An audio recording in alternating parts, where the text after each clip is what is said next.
Liberty Hall is a historic house and garden museum located on the campus of Kean University in Union, New Jersey. Liberty Hall is an amazing place. It was built in 1772 by the first elected governor of New Jersey, William Livingston. It went on to be the residence of the Kean family and was lived in from 1772 till 1995. So we cover multiple periods of American history.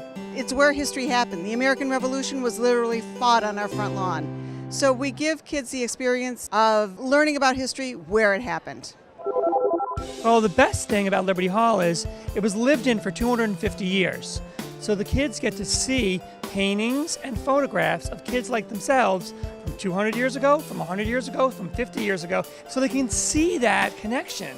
We have both adult and kid-friendly activities going on all throughout the year, including ghost tours at Halloween, gingerbread house making for children. We have breakfast with Santa. Come spring, we'll have an Easter egg hunt, and we have history happy hours.